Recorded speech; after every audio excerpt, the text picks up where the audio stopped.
नमस्कार दोस्तों, गार्गी क्लासेस पर आपका स्वागत है। डेटा आज की 4 फरवरी 2022। देख लेते हैं इंडियन एक्सप्रेस की इंपॉर्टेंट न्यूज़ जो हम इस वीडियो में डिस्कस करेंगे। देखो, सबसे पहले हम बात करेंगे एक्सप्लेन पेज की। एक्सप्लेन पेज पे 2 आर्टिकल्स है, दोनों को डिटेल में देखेंगे। फिर इसके बाद में हम बची हुई जो न्यूज़ है वो पोर्शन देख लेंगे, ठीक है। तो पहला तो आर्टिकल है that is related to Pakistan China relations, और दूसरा जो आर्टिकल है वो है हरियाणा सरकार के द्वारा अभी प्राइवेट लोकल जॉब्स में वहाँ के लिए हरियाणा के जो लोग हैं उनके लिए कोटा फिक्स किया था 75%। अगर सैलरी 30,000 से कम है तो 30,000 या उससे कम है तो उसको पंजाब हरियाणा हाई कोर्ट ने एक बार उस पर इंटरिम स्टे लगा दिया है। तो जानेंगे मुद्दे को एक बार हम यहाँ पे। तो 2 आर्टिकल से देखते हैं डिटेल में। फर्स्ट आर्टिकल है पाकिस्तान चाइना रिलेशन से रिलेटेड। अभी रिसेंटली आपको पता है अभी बजट सेशन चल रहा है, तो उसमें कांग्रेस लीडर राहुल गांधी ने अभी जो करंट रिजीम है एनडीए गवर्नमेंट को ब्लेम करते हुए कहा है कि आज पाकिस्तान और चाइना के बीच में जो रिलेशनशिप जितनी अगाढ़ दोस्ती बनी हुई है उसका सिर्फ सबसे बड़ा कारण है इंडिया की फॉरेन पॉलिसी। तो इसको काउंटर करते हुए हमारे जो एक्सटर्नल अफेयर मिनिस्टर है एस जयशंकर जी, तो उन्होंने ये कहा कि चाइना पाकिस्तान की फ्रेंडशिप है उसका एक बार आप हिस्टोरिकल पर्सपेक्टिव उठा करके देखो, तब आपको समझ में आएगा कि कितने दशकों से इनकी रिलेशनशिप जो है वो बनती चली जा रही है, ठीक है। तो इसीलिए ये अपने आप में इम्पॉर्टेंट टॉपिक हो गया और यहाँ पर हमारे सामने ये आर्टिकल अवेलेबल है।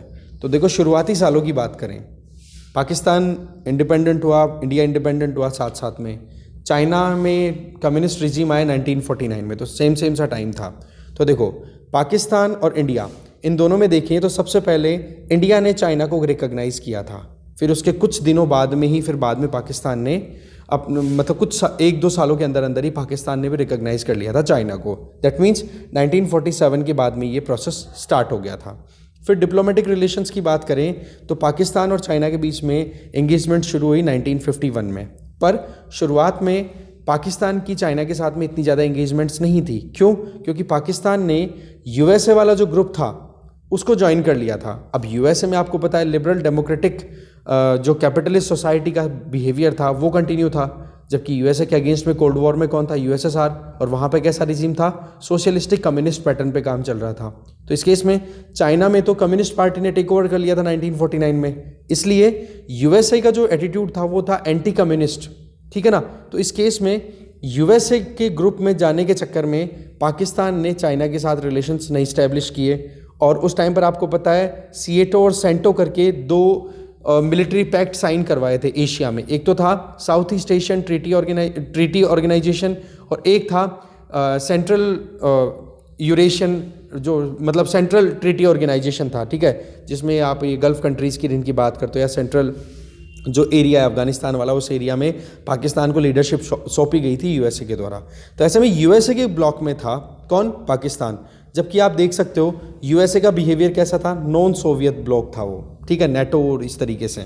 तो इस केस में चाइना में माओ का जो रिजीम था वो तो पूरा का पूरा कैसा था? कम्युनिस्ट। इस चक्कर से पाकिस्तान और चाइना का रिलेशन उस टाइम पे स्टैब्लिश नहीं हो पाए। हाँ, बेशक चाइना को रिकॉग्निशन मिल गया था उस टाइम पे।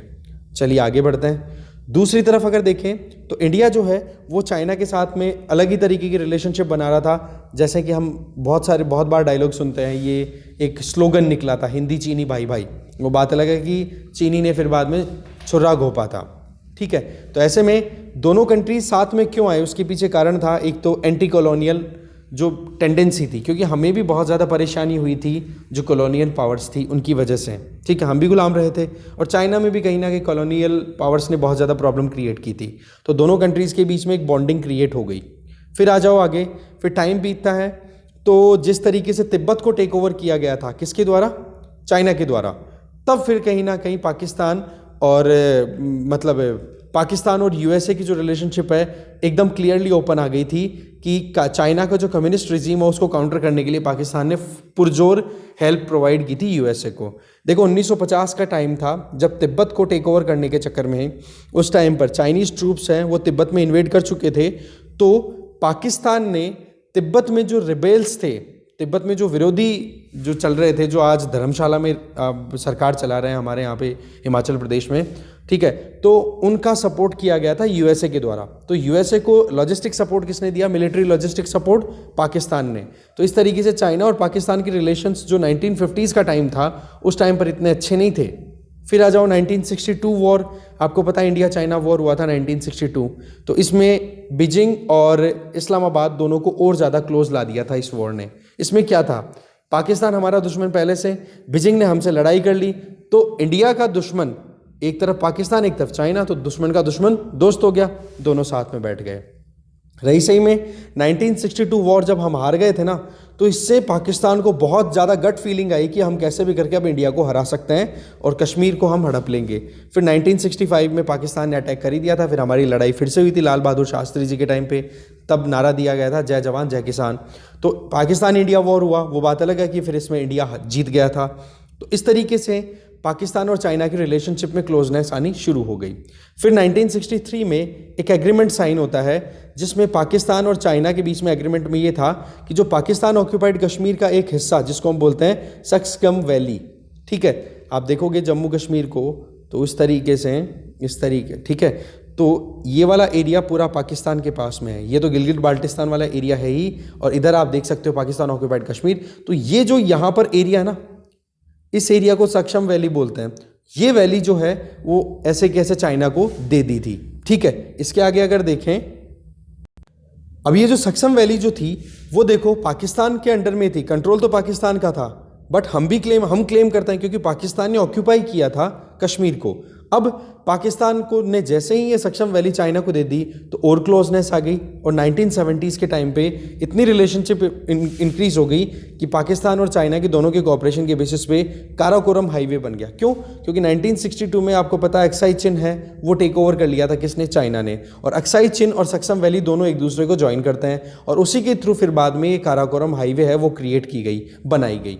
तो इस तरीके से चाइना पाकिस्तान दोनों और ज़्यादा क्लोज आते चले गए, और फिर उसके बाद में दोनों की रिलेशनशिप और ज़्यादा स्ट्रॉन्ग होती है 1970 के दशक में ही, जब पाकिस्तान के प्रेसिडेंट पाकिस्तान मिलिट्री रिजीम में था जनरल याया खान के अंडर में, और दूसरी तरफ यूएसए की तरफ से रिचर्ड निक्सन और हेनरी किसिंजर, जो कि मेन आप कह सकते हो सेक्रेटरी स्टेट थे वहाँ के, मतलब फॉरेन अफेयर मिनिस्टर कह सकते हो, ठीक है, तो वो साथ में आ गए। और इधर चाइना की तरफ से देखें तो माओ जेडांग और जोउ एनलाई, इन सब की लीडरशिप में क्लोजनेस आ गई। किसके बीच में? US, China, Pakistan. इसके पीछे की अगर स्टोरी इधर देखें तो हमने जब पाकिस्तान से लड़ाई करके और बांग्लादेश को लिबरेट कराया था, तो हमने भी तो यूएसएसआर के साथ में ट्रीटी साइन की थी, फ्रेंडशिप ट्रीटी। वो इसीलिए की थी कि कहीं यूएसए इन्वेड ना कर दे, कहीं चाइना अपने अड़ंगे ना लगा दे पाकिस्तान को सपोर्ट करने के चक्कर में। तो ये वो टाइम था जब हमारी क्लोजनेस तो यूएसएसआर के साथ बढ़ गई। और इस टाइम पे रिजीम किसका चल रहा था? इंदिरा गांधी का। आपको पता है यही टाइम था जब सोशलिज्म को इसको बहुत ज़्यादा प्रमोट किया गया था। स्टेट्स मतलब बैंक का इनका नेशनलाइजेशन, ये आपको पता ही है उस टाइम पे किया गया था। और 42nd constitutional amendment act of 1976 वो भी इसी टाइम पे आया था, जिसको मिनी कॉन्स्टिट्यूशन बोलते हैं। तो ये इंटरनल इश्यूज थे हमारे, और इधर इंटरनेशनली पाकिस्तान, चाइना और यूएसए तीनों के तीनों और अपनी क्लोजनेस बढ़ाते चले जा रहे थे। इसके आगे अगर देखें, चाइना पाकिस्तान के बीच में न्यूक्लियर कॉपरेशन की स्टोरी समझें तो दोनों की रिलेशनशिप को अगर देखिए तो एक और पिलर ऐड हो जाता है 1974 में, जब इंडिया ने न्यूक्लियर टेस्ट किया। पोखरण फर्स्ट इंदिरा गांधी की सरकार ही थी, ठीक है। तो जैसे न्यूक्लियर टेस्ट किया तो उस चीज़ को काउंटर करने के लिए पाकिस्तान चाइना के बीच में एग्रीमेंट हो गया। सितंबर 1986 में पाकिस्तान और चाइना के बीच में एग्रीमेंट होता है, जिसमें यह था कि सिविल न्यूक्लियर टेक्नोलॉजी ट्रांसफ़र की जाएगी चाइना के द्वारा। किसको? पाकिस्तान को। तो सिविल न्यूक्लियर का मतलब क्या हो गया? जैसे हम एटॉमिक एनर्जी का यूज़ करते हैं इलेक्ट्रिसिटी प्रोड्यूस करने का, उस तरीके से। फिर 1991 में पाकिस्तान को चाइना ने एक और एग्रीमेंट दे दिया कि वो चाइना में बना हुआ किनशेन 1 न्यूक्लियर पावर प्लांट है वो पाकिस्तान को दे दिया जाएगा। तो ऐसे में चश्मा न्यूक्लियर पावर प्लांट 1 ये मई 2000 में आते आते वहाँ पर फंक्शन में आ गया, जिसकी कैपेसिटी है 300 मेगावाट। इसके अलावा सेकंड पावर प्लांट जिसकी 300 मेगावाट एक और थी, वो C2 प्लांट है, वो भी आ गया। तो एक क्वेश्चन ये बन गया यहाँ पे, चश्मा न्यूक्लियर पावर प्लांट ये पाकिस्तान का है, ठीक है। इसके अलावा आपको पता है फिर इंडिया ने 1998 में न्यूक्लियर टेस्ट दोबारा कर लिया था अटल जी की लीडरशिप में, second nuclear test, Pokhran second जिसको हम बोलते हैं। और उसी को फॉलो करते हुए पाकिस्तान ने भी आपको पता है न्यूक्लियर टेस्ट किया था, ठीक है। तो ये वो टाइम था जहाँ पर न्यूक्लियर कॉपरेशन आ गया चाइना और पाकिस्तान के बीच में। इसके आगे इंडिया चाइना रिलेशंस की बात करें तो हमने अभी तक का बात कर लिया 1970s तक क्या रहा। इसके अलावा आप देखो 1988 में जब हमारे प्राइम मिनिस्टर राजीव गांधी जी थे तो उन्होंने एक विजिट की चाइना में और फाइनलाइज हुआ कि चाइना और इंडिया इकोनॉमिक कोऑपरेशन अलग करेंगे और बॉर्डर डिस्प्यूट को अलग सेपरेटली डिस्कस करेंगे, और ये अपने आप में पाकिस्तान के लिए बहुत बड़ा झटका था। इसके बाद में 1996 में चाइना के जो प्रेसिडेंट उस टाइम पे थे जियांग जेमिन, उन्होंने उस टाइम पे पाकिस्तान पे विजिट की थी और विजिट करने के बाद में उन्होंने जब स्टेटमेंट दिया तो स्टेटमेंट में कश्मीर पर उन्होंने कोई अपनी तरफ से कमेंट नहीं किया। तो इस चीज़ को लेकर के पाकिस्तान बड़ा नाराज़ हुआ और यहाँ तक कह दिया कि यहाँ पर जो पाकिस्तान इंडिया का जो इशू है कश्मीर वाला, ये इंटरनेशनल मीडिएशन के बेसिस पे रिजॉल्व होना चाहिए, ना कि दोनों कंट्रीज़ बायलैटरली रिजॉल्व कर पाएंगे इस मुद्दे को। ऐसे में फिर बाद में 1999 में आपको पता है कारगिल वॉर होता है, तो बीजिंग ने क्या स्टेटमेंट दिए कि दोनों कंट्रीज़ को सेल्फ कंट्रोल बरतना चाहिए कॉन्फ्लिक्ट को सॉल्व करने के लिए और पीसफुल तरीके पर रिलाई करना चाहिए। तो पाकिस्तान के लिए एक और झटका था कि भाई कहीं ना कहीं चाइना जो है वो कहीं इंडिया की लैंग्वेज बोलने लग गया या इंडिया को कहीं पे भी क्रिटिसाइज नहीं कर रहा है, जबकि 1970s का टाइम क्या था, उस टाइम पर एकदम पीक पे थी रिलेशनशिप। तो ये जो यू टर्न देखने को मिला ना, ये कहीं ना कहीं पाकिस्तान के लिए ज़्यादा नुकसान वाली चीज़ हो गई थी। इसके आगे देखें, फिर आपको पता है हमारे यहाँ पर पार्लियामेंट पर अटैक किया गया था पाकिस्तान के टेररिस्ट ऑर्गेनाइजेशंस के द्वारा 2002 में। तब भी बीजिंग ने यही कहा था, कोई भी मतलब पाकिस्तान के साथ में जो रिलेशंस थी उसको इतना ज़्यादा हाइप नहीं होने दिया, एक क्रिटिकल स्टेटमेंट दिया था। इसके अलावा आप देख सकते हो इंडिया ने जब ये पार्लियामेंट पे अटैक हुआ था ना, तो हमने पाकिस्तान पे काउंटर अटैक करने के लिए ऑपरेशन पराक्रम तैयार कर लिया था, जिसमें क्या था कि मिलिट्री बिल्डअप तैयार करना पूरी की पूरी LOC के अक्रॉस कि अब पाकिस्तान से हम लड़ेंगे ही। सेम चीज़ इसी तरीके का सिनेरियो क्रिएट हुआ था जब मुंबई टेरर अटैक हुआ 2018 में, पर चाइना ने सिमिलर ही रिस्पॉन्ड किया कि भाई गलत चीज़ को तो ऐसा ही ट्रीटमेंट मिलना चाहिए। इसी तरीके से बालाकोट एयर स्ट्राइक जब की थी इंडिया में, तब भी इसी तरीके से रिस्पॉन्ड किया। मतलब पाकिस्तान हर जगह हर बार बैक टू बैक कहीं ना कहीं झटके खाते चला जा रहा था। फिर आपको पता है 2019 में फरवरी में 14 फरवरी का डेट था लगभग, जब पुलवामा अटैक हुआ था CRPF के जो जवान थे उन पे। तब उस टाइम पर हमने हमारी तरफ से पुरजोर ताकत लगाई थी कि पाकिस्तान बेस्ड जो जैश-ए-मोहम्मद टेररिस्ट ऑर्गेनाइजेशन, उसका चीफ मसूद अजहर को हम इंटरनेशनल टेररिस्ट का डेजिग्नेशन दिला दें।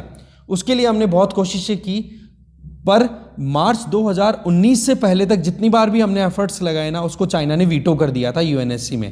पर जब ये पुलवामा अटैक हुआ ना, तब चाइना ने फिर वीटो करने से मना कर दिया। तो अल्टीमेटली मसूद अजहर जो है वो डेजिग्नेट हो गया टेररिस्ट। तो ये है इंडिया चाइना की जो डिप्लोमेटिक या स्ट्रेटेजिक रिलेशनशिप है वो। इसके आगे देखें, फिर US और इंडिया के बीच में न्यूक्लियर डील जब साइन होने वाली होती है मनमोहन सिंह जी की सरकार के टाइम पे, इंडिया और US की रिलेशनशिप और क्लोजर आने लग गए थे, है ना। तो उस चीज़ को लेकर के पाकिस्तान फिर बाद में असहज महसूस करने लग गया कि ये तो गड़बड़ हो गई, हमारा जो USA है वो तो दूर जाने लग गया। तब फिर बाद में धीरे धीरे चाइना और पाकिस्तान की क्लोजनेस अब बढ़नी शुरू हो गई।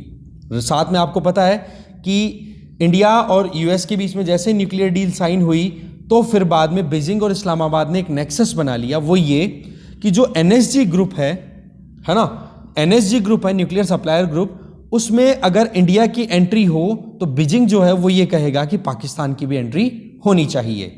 और NSG में क्या है कि जितने भी मेंबर्स हैं वो जब तक अप्रूवल सब लोग मिलकर के ये नहीं बोल देंगे ना नए मेंबर के लिए कि हाँ जी इसको एडमिट कर लो, तब तक एडमिट नहीं किया जाता है नए मेंबर को। अब इस केस में जब कभी भी इंडिया की एंट्री की बात करता, अभी आपको पता होगा डोनाल्ड ट्रंप के टाइम पे कम से कम 5-6 बार ट्राई किया गया था कि इंडिया को मेंबरशिप मिल जानी चाहिए NSG की। बाकी जितने भी जो एग्रीमेंट्स है ना आर्म्स को लेकर के, इंटरनेशनल आर्म ट्रीटीज, उनमें इंडिया सबका मेंबर है, पर NSG बचा हुआ है। उसके पीछे कारण क्या है? क्योंकि चाइना जो है वो हर बार मना कर देता है। ठीक है, वो ये कहता है कि इंडिया अगर मेंबर बनता है NSG का तो पाकिस्तान भी मेंबर बनेगा। तो इस तरीके से NSG की मेंबरशिप में अड़ंगे लगाने शुरू कर दिए फिर पाकिस्तान और चाइना ने मिलकर के, चाइना के थ्रू। फिर 2013 के बाद से देखें तो चाइना लगातार हमारे साथ में बॉर्डर डिस्प्यूट्स को हाईलाइट करता चला जा रहा है। चाहे वो दिप्सांग प्लेटू की बात करो, चाहे चुमार की बात करो, चाहे डोकलाम में चुम्बी वैली के आसपास की बात करो, या ईस्टर्न लद्दाख वाले एरिया की बात कर लो। तो इस केस में अब धीरे धीरे दोनों के दोनों साथ में आ रहे हैं, एक्सिस बन रहे हैं। एक्सिस क्या? इंडिया, दोनों के दोनों साथ में आ रहे हैं इस वजह से। अब आपको पता है इंडिया ने 2019 को जिस तरीके से जम्मू कश्मीर का स्पेशल स्टेटस जो था आर्टिकल 370 के अंदर, वो हमने जैसे रिवॉक किया तो उसकी चलते चाइना ने भी स्टेटमेंट दिए, पाकिस्तान ने भी स्टेटमेंट दिए, और ये और ज़्यादा क्लोजनेस का कारण बन गया। तो ये कॉपरेशन हो गया। अब देखो पाकिस्तान की इकोनॉमिक डिपेंडेंस की बात करते हैं कि चाइना पे इतना डिपेंडेंट क्यों है। देखो अभी फिलहाल जो हाल है पाकिस्तान का, फाइनेंशियल एक्शन टास्क फोर्स की ग्रे लिस्ट में डाला हुआ है पाकिस्तान को, कारण टेररिस्ट ऑर्गेनाइजेशंस को फाइनेंसिंग अभी रोकने में सक्सेसफुल नहीं हो पाया है पाकिस्तान। दूसरी तरफ अभी फट्फ का चेयर कौन है, प्रेसिडेंट कौन है, अभी बीजिंग ही है, पर फिर भी वहां पर कहते हैं ना कि आंखें मूंद करके डिसीजन नहीं दिए जा सकते, इसलिए चाइना चाहकर भी पाकिस्तान को फाइनेंशियल एक्शन टास्क फोर्स की ग्रे लिस्ट से निकाल नहीं पा रहा है।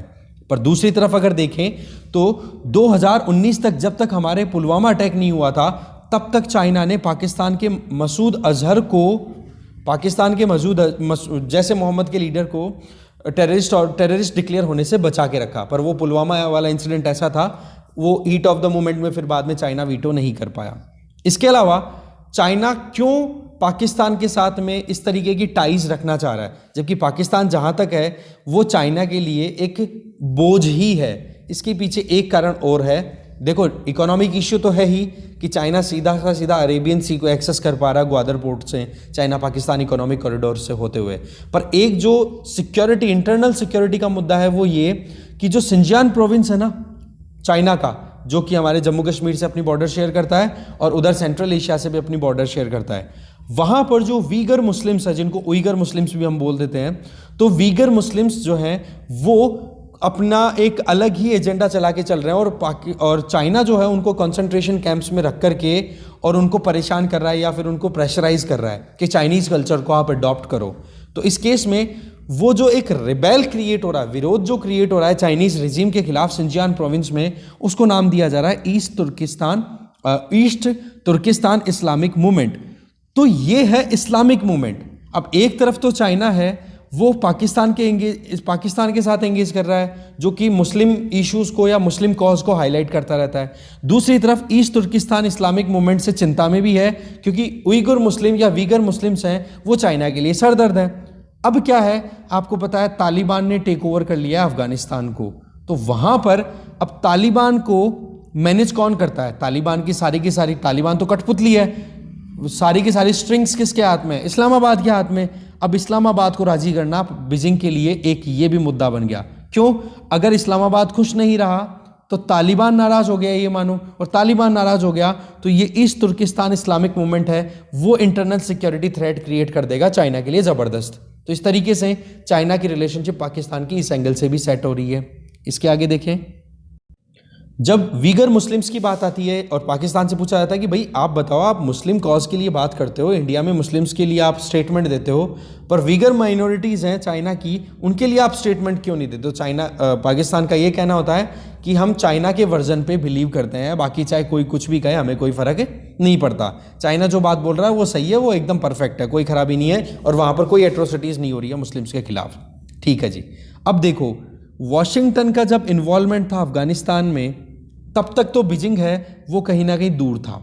अब जैसे ही विड्रॉ किया है ना 15 अगस्त, जैसे तालिबान ने टेक ओवर कर लिया वहाँ पे 15 अगस्त 2021 से, तब से लेकर अभी तक चाइना अपनी जो इकोनॉमी के जो पत्ते हैं ना वो लगातार खोल रहा है, क्योंकि तालिबान को चाहिए पैसे, चाइना लगातार पैसे प्रोवाइड कर रहा है, और पाकिस्तान को भी चाहिए पैसे, और चाइना को क्या चाहिए? इंटरनल सिक्योरिटी, और चाइना को चाहिए नेचुरल रिसोर्सेज। तो अफगानिस्तान में नेचुरल रिसोर्सेज की कोई कमी नहीं है, और पाकिस्तान का आपको पता ही है चाइना पाकिस्तान इकोनॉमिक कॉरिडोर के थ्रू, जो कि चाइना की बेल्ट एंड रोड इनिशिएटिव की एक ब्रांच है, उसके थ्रू वेस्टर्न इंडियन ओशन, जिसको अरेबियन सी हम बोलते हैं, वहाँ पर ग्वादर पोर्ट के थ्रू सीधी एक्सेसिबिलिटी मिल गई, और इंडिया को एक तरीके से चारों तरफ से घेर लिया। या फिर ये कह दो कि चाइना की जो एनर्जी सिक्योरिटी है, जो गल्फ कंट्री से चाइना इंपोर्ट करता है क्रूड ऑयल, वो भी इधर से अपने हिसाब से कर पाएगा, और यूरोप के साथ भी ट्रेड भी बड़ी आसानी से कर पाएगा।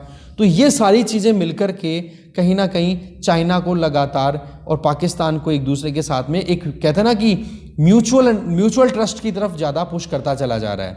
दूसरी तरफ वो बात ठीक है कि बलूचिस्तान प्रोविंस में अभी आपको पता है ग्वादर पोर्ट है वो बलूचिस्तान प्रोविंस में ही है, और बलूचिस्तान जिस तरीके से हमारे लिए कश्मीर में इश्यूज चलते रहते हैं, एग्जैक्टली पाकिस्तान के लिए भी बलूचिस्तान में इश्यूज चलते रहते हैं। वो भी अलग से अपना एक कंट्री बनाना चाहते हैं सेपरेट होकर के, तो पाकिस्तान के लिए बहुत बड़ी सरदर्दी। और वहीं पर आपको पता है अभी न्यूज़ भी हम देखेंगे कि बलूचिस्तान वाले एरिया में ही वहाँ की जो बलूच लिबरेशन ग्रुप है एक, है ना, जिसको कि वहाँ पर बैन कर रखा है पाकिस्तान में, उसने पाकिस्तान की मिलिट्री पर्सनल्स पे सीधा अटैक कर दिया। तो 13 तो देखो बलूच मिलिटेंट्स की डेथ हो गई और 7 पाकिस्तानी सिक्योरिटी पर्सनल्स की डेथ हो गई। ये अपने आप में इन दिनों के अंदर सबसे बड़ा ब्लो है पाकिस्तान की सिक्योरिटी को, इंटरनल सिक्योरिटी को। तो ये मुद्दा और आ गया। अब देखो डिफेंस टाइज की अगर बात करें तो दोनों countries military exercise back to back कर रही हैं। पाकिस्तान की आर्मी और जो People's Liberation Army of China है, दोनों में क्लोजनेस की कमी नहीं है। चाइना ने VT-4 बैटल टैंक है वो अभी डिलीवर किए हैं पाकिस्तान को, और साथ में जो ड्रोन्स हैं जिनको हम बोलते हैं अनमैन्ड एरियल व्हीकल्स UAVs, वो भी वहाँ पर अवेल कराए जा रहे हैं। इसके अलावा पाकिस्तान ने चाइना की जो पोजीशन है किस पे, साउथ चाइना सी, जहाँ पर चाइना क्या बोलता है साउथ चाइना सी तो हमारी एंशिएंट लेक है। ताइवान वाला मुद्दा है, बोले ताइवान तो चाइना का पार्ट ही है, हम टेक ओवर करेंगे। शिंजियान में जो उइगर वाला है, और तिब्बत जिसको एनेक्स कर लिया था चाइना ने 1950s के टाइम पे। तो इस तरीके से इन सारे स्टेटमेंट्स को Pakistan as it is agree करता है कि जी चाइना जो बोल रहा है एकदम परफेक्ट है। तो ये सिक्योरिटी पॉइंट ऑफ व्यू से भी दोनों के बीच में अच्छी खासी सेटिंग है। अब चाइना पाकिस्तान की मिलिट्री कॉपरेशन इतनी इंक्रीज हो गई है कि तिब्बत वाले एरिया में LAC के उस तरफ, ठीक है, जॉइंट मिलिट्री एक्सरसाइज करते हैं। इसका मतलब क्या है, ये सिग्नल है इंडिया के लिए, राइट। तो इस तरीके का सिनेरियो अभी बन रहा है। अब देखो फिर अफगानिस्तान के एंगल को अगर हम समझे तो वो मैं आपको बातों बातों में पहले बता चुका हूं कि चाइना है वो अपॉर्चुनिटी पा चुका है जब जैसे ही USA ने विड्रॉ किया अफगानिस्तान से। अब तालिबान को क्या राजी करना चाहता है पाकिस्तान तो करना चाहता ही है। तालिबान का तो चल रहा है कि सीधी सी बात है कि एक मोहरा है तालिबान तो पाकिस्तान का, जिससे कि वो सेंट्रल एशियन रीजन में अपनी पकड़ बनाए रखें। दूसरी तरफ अगर देखें तो तालिबान भी अपने रिजीम को कंटिन्यू करना चाहता है, तो पैसों की ज़रूरत है, तो चाइना उसको पैसे दे रहा है। चाइना को नेचुरल रिसोर्स चाहिए, स्टेबिलिटी चाहिए, और जो ETIM अटैक हो सकते हैं, जो ईस्टर्न तुर्किस्तान इस्लामिक मूवमेंट है उइगर मुस्लिम्स का सिंजियान प्रोविंस में, उसको भी रोकना चाहता है। तो ये सारी इक्वेशन इन तीनों चारों को पास में बिठा रही है, ठीक है। अब देखो बात ऐसी है, बीजिंग जिस तरीके से ग्लोबली पावर के तौर पे राइज हो रहा है ना, तो उसको भी हमने मैनेज करने के लिए हमने भी हमारे खुद के मिलिट्री अलायंस क्रिएट किए हैं। हमने भी हमारी इंगेजमेंट्स कंटिन्यू की है, जिसको हम कोड बोलते हैं। इंडो पैसिफिक रीजन में US, ऑस्ट्रेलिया, जापान के साथ मिलकर के, और साथ में यूरोपियन पार्टनर्स के साथ में भी हम हमारी रिलेशनशिप को और ज़्यादा स्ट्रेंथन कर रहे हैं कि कैसे भी करके अगर चाइना और पाकिस्तान मिलकर के अगर हमें परेशान करे तो उस केस में हम उनको टैकल कर सकें, ठीक है। तो ये है पूरा मुद्दा। इसके अलावा आपको पता ही है यूक्रेन वाला एंगल हम ऑलरेडी पहले डिस्कस कर चुके हैं, जहाँ कितनी पेचीदगियाँ फंसी पड़ी है, ठीक है। तो ये हमने एक एंगल और देख लिया। आगे चलते हैं। नेक्स्ट जो आर्टिकल है वो ये कि हरियाणा ने जिस तरीके से लोकल जॉब्स में कोटा का प्रोविजन किया था, उसको पंजाब हरियाणा हाई कोर्ट ने एक बार इंटरिम स्टे लगा दिया है। दैट मीन्स फाइनल तो ऑर्डर नहीं दिया, पर एक बार बोल दिया कि जब तक पंजाब हरियाणा हाई कोर्ट अपना फाइनल वर्डिक्ट नहीं देता तब तक ये एक्ट लागू नहीं होगा। मुद्दा, हरियाणा गवर्नमेंट के द्वारा एक लेजिस्लेशन पारित करवाया गया अपनी असेंबली से, जिसका नाम है Haryana state employment of local candidates act of 2020। इसमें यह था कि उसमें यह था कि जो भी नॉन गवर्नमेंट जॉब्स हैं, प्राइवेट जॉब्स की हम बात कर रहे हैं, जिनमें सैलरी 30,000 या उससे कम है, तो उन जितनी भी जॉब्स इतनी है हरियाणा में, उसकी बोला 75% जॉब्स हरियाणवी लोगों के लिए ही वैकेंट रहेंगी। तो इस मुद्दे को फिर बाद में जो इंडस्ट्रियल एसोसिएशन थे उन्होंने फिर बाद में चैलेंज किया। चैलेंज करने के बाद में एक bench, division bench Haryana Punjab high court की, जिसके जस्टिस अजय तिवारी और जस्टिस पंकज जैन, इन्होंने इंटरिम ऑर्डर दे दिया कि एक बार आप इसको रोको, कोई इंप्लीमेंटेशन नहीं होगा इस एक्ट का, और गवर्नमेंट से रिप्लाई मांगा है कि आप बोलो आपका क्या कहना है। सेम चीज़ आंध्र प्रदेश हाई कोर्ट में भी पेंडिंग पड़ी है, वहां पर भी इसी तरीके के प्रोविजन किए गए थे। देखो पहले तो 30,000 की बजाय 50,000 का कैप लगाया था, पर उसको बाद में फिर नोटिफिकेशन जब डिक्लेयर किया तो 30,000 कर दिया गया था। पर इसमें मुद्दा क्या फंस जाता है कि सबसे बड़ी प्रॉब्लम तो यहाँ पर ही आ जाती है कि जो कंपनीज का जो फंडामेंटल राइट है कि भाई कोई भी इंडस्ट्री है कहीं पर भी अगर स्टैब्लिश होती है तो वो क्या चाहती है, सस्ते में क्वालिटी लेबर चाहिए उनको। अब हरियाणा के लोगों को अगर ज़्यादा जॉब देने की बात की जाए, अब उनके पास में क्वालिटी है कि नहीं, एम्प्लॉयबिलिटी है कि नहीं उन हरियाणा की यूथ में जिनको जॉब दिलाने की बात की जा रही है, तो प्राइवेट सेक्टर तो इस चीज़ को बिल्कुल एक्सेप्ट नहीं करेगा। गवर्नमेंट सेक्टर की बात अलग होती है, गवर्नमेंट सेक्टर में भी तो कम से कम एग्जाम तो क्वालिफाई करना ही पड़ता है। अब यहाँ पर इस तरीके के प्रोविज़न करने से बिजनेस ऑपरेशंस को बहुत ज़्यादा प्रॉब्लम हो सकती थी, और साथ में इन्वेस्टमेंट अट्रैक्ट करने में अब जिन लोगों ने पैसा लगा दिया वो नुकसान में चले गए कि भाई हमने तो यहाँ पर हरियाणा के जो लेबर लॉज हैं या फिर हरियाणा के जो ट्रेड के लिए जो प्रोविजंस हैं उनको ध्यान में रखते हुए हमने तो हरियाणा में इन्वेस्ट किया था, पर इस तरीके के बोले स्टेटमेंट देंगे तो बोले ये बिगड़ जाएगा पूरा मामला। इवन बीजेपी की सरकार होते हुए बीजेपी के कुछ एमएलएज ने तो ऑब्जेक्ट भी किया था, बोले ये बहुत ही ज़्यादा रेडिकुलस लेजिस्लेशन है, ऐसा नहीं होना चाहिए। आंध्र प्रदेश में भी ऐसा ही कुछ है, पर अभी तक वहाँ पर इसके ऊपर कोई कदम नहीं उठाए गए हैं। अभी भी डिसीजन जो है पेंडिंग ही पड़ा है हाई कोर्ट में, आंध्र प्रदेश हाई कोर्ट में। ये देखो यहाँ पर प्रोविज़न है। तो ये कारण क्या है इसके पीछे? देखो सबसे बड़ा कारण तो क्या है कि एक बार अगर किसी ने ये कानून बना दिया और कानून लागू हो गया तो इसी तरीके से सारे स्टेट्स अपने अपने लॉज को अप्लाई कर देंगे। तो जो हम एक सिंगल यूनिट एंटिटी या फिर सिंगल एंटिटी इंडिया की बात करते हैं, वो तो आइडिया कहीं ना कहीं खत्म हो गया। रीजनलिज्म का मुद्दा आ जाएगा, क्षेत्रवाद पर विश्वास करने लग जाएंगे ज़्यादा से ज़्यादा। ये तो एक तरीके से हमारे यहाँ पर जो एक कोऑपरेटिव फेडरलिज्म है या फेडरलिज्म का जो सेगमेंट है जिसमें हम होल्डिंग टुगेदर सेगमेंट की बात करते हैं, उसके ऊपर क्वेश्चन लग जाएगा। इसी चीज़ के लिए देखो जो आंध्र प्रदेश हाई कोर्ट है उन्होंने भी अपनी तरफ से कहा कि एक बार ये तो बताओ कि क्या आपने कॉन्स्टिट्यूशनल प्रोविजंस का तो ध्यान रखा था क्या, कि जब ये इस तरीके के प्रोविजन किए कि हाँ 75% कोटा दिया जाएगा लोकल्स को, तो बोले एक बार राइट टू वर्क को अंडरस्टैंड करो, काम करने का जो अधिकार है उसको समझो। तो ये चीज़ है। अब फिलहाल तो देखो बात ऐसी है कि इंटरिम स्टे लगा है, अब फाइनल ऑर्डर आएगा तब की तब देखेंगे। तो ये था मुद्दा, आगे चलते हैं। फिर फ्रंट पेज पे अगर न्यूज़ की बात करें तो सबसे पहली न्यूज़ तो है, देखो गलवान वैली जो कॉन्फ्लिक्ट हुआ था जिसमें हमारे 20 जवानों की जान गई थी, शहीद हुए थे 20 जवान, और वो अपने आप में रीसेंट पास्ट की बात करें 2-3 दशकों की, तो ये अपने आप में सबसे बड़ा सबसे ज़्यादा ब्लडी कॉन्फ्लिक्ट था, है ना, इंडियन और चाइनीज़ आर्मी के बीच में। तो उस कॉन्फ्लिक्ट के टाइम पे चाइना का एक सोल्जर भी उस टाइम पे अवेलेबल था, और उसी सोल्जर को अभी जो बीजिंग में विंटर ओलंपिक्स ऑर्गेनाइज हो रहे हैं, उसी सोल्जर को फ्लैग बियरर बनाया गया है चाइना की तरफ से। ओलंपिक का फ्लैग लेकर के वही सबसे आगे चलेगा।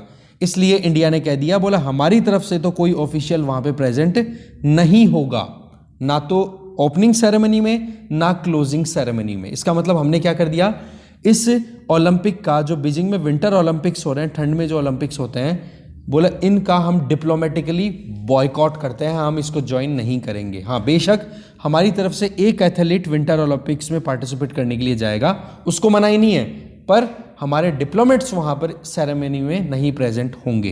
तो ये है।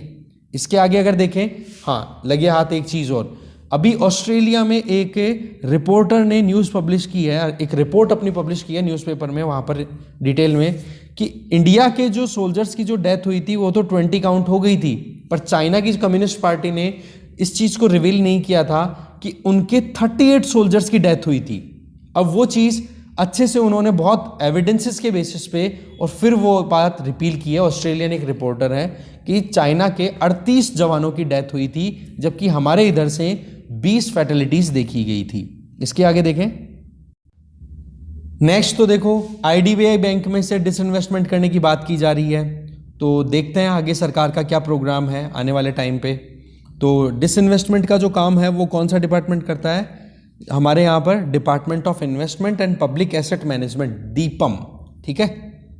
आ जाओ फिर नेक्स्ट, इंडियन एक्सप्रेस के द्वारा एक इन्वेस्टिगेशन की गई, उस इन्वेस्टिगेशन में ये पता पड़ा कि लगभग 5 से 6 ऐसे प्रोजेक्ट्स जो कि कहीं ना कहीं इकोलॉजी के लिए हार्मफुल हो रहे हैं और उनको एनवायरमेंटल क्लियरेंस बहुत जल्दबाजी में दी गई, और उन प्रोजेक्ट के बेसिस पे जितना कोई लॉस इकोलॉजी का हो रहा था उसको फुलफिल करने के लिए उन्होंने जो कमिटमेंट्स किए थे वो कमिटमेंट भी फुलफिल नहीं हो रहे हैं। तो देखो आपके लिए टास्क क्या है वो आप पढ़ोगे, एनवायरमेंटल इम्पैक्ट असेसमेंट EIA का कॉन्सेप्ट जो है, शंकर IAS की बुक है तो उससे रिवाइज कर लो, या फिर आपके पास में बुक नहीं है तो सीधा आप UPSC पॉइंट ऑफ व्यू से सर्च कर लो, इसको मिल जाएगा, पूरी डिटेल अच्छे से पढ़ो, नोट्स भी आप बना लो। तो ये 5-6 प्रोजेक्ट कौन से हैं वो देखते हैं। अनकंडीशनल क्लियरेंस, पहला तो है देखो केन बेतवा रिवर लिंक, ये मध्य प्रदेश में है, यहां पर आप देख सकते हो, ठीक है। अब इसमें क्या है, देखो इसमें कैबिनेट का अप्रूवल मिल गया और ये था कि 8 साल के अंदर अंदर इसको केन बेतवा लिंक प्रोजेक्ट को कंप्लीट कर दिया जाएगा। सुप्रीम कोर्ट ने डिसाइड किया कि वाइल्ड लाइफ क्लियरेंस मिल जानी चाहिए, क्योंकि ये जो रिवर लिंक है ये पन्ना टाइगर रिजर्व से होती हुई गुजरेगा, तो वहाँ पर जितना भी लॉस हो रहा है इकोलॉजी का उसको फुलफिल करना है। जितनी ज़मीन वहाँ से पन्ना टाइगर रिजर्व की लेनी थी वो ज़मीन मध्य प्रदेश की सरकार के द्वारा कॉम्पनसेट की जाएगी। That means Panna tiger reserve में 60 स्क्वायर किलोमीटर का एरिया और ऐड किया जाएगा। पर अभी तक फॉरेस्ट क्लियरेंस तो मिल चुकी है, पर अभी तक आप देखो कि कहीं ना कहीं ये जो रिक्वायरमेंट थी ये फुलफिल नहीं की जा रही है। दैट मीन्स एनवायरनमेंट को कॉम्प्रोमाइज किया जा रहा है। दूसरा दिबांग हाइडल प्रोजेक्ट, ये देखो यहाँ पर अरुणाचल प्रदेश में है, यहाँ पर आप देख सकते हो दिबांग रिवर पे। देखो इसमें क्या है, इसमें देखो 2 बार रिजेक्शन मिल चुका है इसको, ठीक है, पर 2015 में फिर स्टेज 1 के लिए क्लियरेंस मिल गई कि चलो ठीक है, आप ये जो प्रपोज रिजर्वायर है, बड़ा जो डैम बनाना चाहते हो, ये दिबांग रिवर के राइट बैंक पे बना लो, बट जो लेफ्ट बैंक है ना, मतलब डैम तो बना दो आप रिवर के, पर उसके राइट बैंक में जितना भी एरिया है ना, फॉरेस्ट एरिया, उसका नेशनल पार्क बना दिया जाएगा। अब आप देखो फाइनल फॉरेस्ट क्लियरेंस है वो 2020 में मिल गई, पर अभी तक भी ये नेशनल पार्क के लिए ज़मीन जो अलोकेट होनी थी वो नहीं हुई, तो ये भी अपने आप में रिस्की मामला हो गया। अब आ जाओ सुबनसिरी हाइडल प्रोजेक्ट, ये भी आप देख सकते हो यहाँ पर मैप में, यहाँ असम और अरुणाचल प्रदेश बॉर्डर के पास में लोकेटेड है ये। तो इसमें देखते हैं क्या है, देखो इसमें 2004 में, ठीक है, फॉरेस्ट क्लियरेंस के लिए अप्रूवल दे दिया था कि हाँ जी यहाँ पर जो हाइडल प्रोजेक्ट बनेगा, बड़ा डैम बनेगा, तो लगभग 900 स्क्वायर किलोमीटर का एरिया है वो जो है कवर हो जाएगा। बट इसमें ये था कि जितना एरिया कवर होगा उसके अलावा 900 स्क्वायर किलोमीटर का जो एरिया है, ठीक है, सुबनसिरी रिवर के पास का, उसको वाइल्ड लाइफ सेंचुरी बना दी जाएगी, पर बोला उस पर भी अभी तक कोई एक्शन नहीं लिया गया। फिर आ जाओ नेक्स्ट प्रोजेक्ट पे, अच्छा यही, और साथ में ये भी था कि लगभग 500 स्क्वायर किलोमीटर एरिया के ऊपर पेड़ पौधे कटने वाले थे वो, तो बोलो वो कम से कम बनाए जाएं, पर उल्टा पहले तो फिर बोल दिया कि 168 स्क्वायर किलोमीटर की सेंचुरी बनाएंगे, फिर उसके बाद में 107, अब भी अल्टीमेटली कितना अप्रूवल दिया जा चुका है, 127 स्क्वायर किलोमीटर का, मतलब जितनी बोली गई थी ना बात उतना नहीं किया गया है काम। फिर आ जाओ मोपा एयरपोर्ट, ये है गोवा में, ठीक है, ये 2020 में अप्रूवल मिल गया। इसमें क्या था, सुप्रीम कोर्ट ने ये बोल दिया था कि जितने पेड़ काटे जाएंगे, एक पेड़ के बदले इस एयरपोर्ट के बनने के बाद में एक पेड़ के बदले 10 पेड़ लगाए जाएंगे, ठीक है। तो आप देखो अभी तक भी 50% टारगेट को अचीव नहीं किया जा पाया है, तो ये भी अपने आप में कहीं कंपनसेटरी एफॉरेस्टेशन जो होता है ना, कि एक प्रोजेक्ट लगाने के चलते हैं जितना भी पेड़ों को काटा जाएगा उसको कंपनसेट करने के लिए दूसरी जगह आपको पेड़ पौधे लगाने पड़ेंगे, है ना, तो वो चीज़ें अभी तक भी प्रॉपरली नहीं की जा रही है। आ जाओ फिर कुल्डा कोल माइन और तमनार थर्मल पावर प्लांट, ये है छत्तीसगढ़ में, यहाँ पर भी एग्जैक्टली ऐसा ही कुछ प्रॉब्लम चल रही है, ठीक है। तो ये था एनवायरमेंटल क्लियरेंस को लेकर के। तो कंपनसेटरी एफॉरेस्टेशन और जो एनवायरमेंट इम्पैक्ट असेसमेंट है उसके बारे में डिटेल में एक बार आप खुद से पढ़ लोगे। आगे चलते हैं। फिर एक ये न्यूज़ है इधर कि देखो सेंट्रल गवर्नमेंट ने दिल्ली हाई कोर्ट को ये कहा कि आप जो मैरिटल रेप को एक तरीके से क्रिमिनल एक्ट बनाना चाह रहे हो, तो बोले इसके बहुत ज़्यादा लॉन्ग टर्म इम्प्लीकेशंस देखने को मिलेंगे समाज में और लीगल वे में भी, तो इसके बारे में हमें सोच समझ करके कदम उठाने चाहिए, जल्दबाजी में कदम उठाना ठीक बात नहीं होगी। तो मैरिटल रेप से संबंधित हमने डिस्कशन किया था 20 जनवरी को एक्सप्लेन पेज पे, तो उसका लिंक मैंने डिस्क्रिप्शन बॉक्स में शेयर कर दिया है, आप वो वीडियो देख सकते हो, ठीक है। आगे चलते हैं।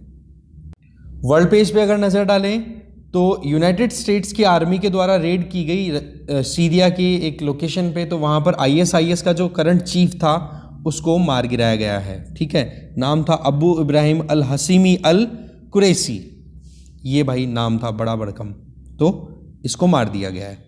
ठीक है, रशिया यूक्रेन वाला मुद्दा ऑलरेडी चल ही रहा है। इंडियन अमेरिकन बॉडी है, उसने जो बाइडेन एडमिनिस्ट्रेशन से क्या कहा कि जो पाकिस्तान के नए एनवॉय को अपॉइंट किया गया ना, जो हमने कल बात की थी पूरे एक्सप्लेन पेज पे, मसूद खान को बोला उसका अपॉइंटमेंट रिजेक्ट कर दो, मत मानो आप, मतलब जो एग्रीमेंट है वो मत दो। एग्रीमेंट क्या था आपको बताया था मैंने कि जब भी कोई फॉरेन डिप्लोमेट को किसी भी कंट्री में अपॉइंट किया जाता है तो उसके लिए अप्रूवल देना होता है होस्ट कंट्री को। तो अभी अमेरिका ने अभी तक भी होस्ट कंट्री की तरफ से अप्रूवल नहीं दिया, और ये बात हमने पहले कर ही ली थी कि इमरान खान के साथ में जब से जो बाइडेन ने ज्वाइन किया है ना प्रेसिडेंट ऑफिस को, अभी तक एक बार बात तक नहीं की है। ठीक है, इधर देखो एक नया ही मुद्दा हाईलाइट हो रहा है, वो ये कि डिजिटल जो वॉरफेयर है उसमें जो टेक्नोलॉजी का यूज़ है वो इतना ज़्यादा हो चुका है कि पहले तो टेक्नोलॉजी का ज़्यादातर यूसेज हुआ करता था वो मिलिट्री के हाथों में था, पर आज जो आप कह सकते हो कि जो भी ऐसे ट्रेडिंग एक्टिविटीज़ जो कि यूएसए से सैंक्शन से बचना चाहती हैं, उन्होंने भी इस तरीके से टेक्नोलॉजीज यूज़ करनी शुरू कर दी है कि जैसे कि बड़े बड़े शिप्स हैं वो दिखाई ही ना दे यूएसए की जो इंटेलिजेंस एजेंसीज हैं उनको।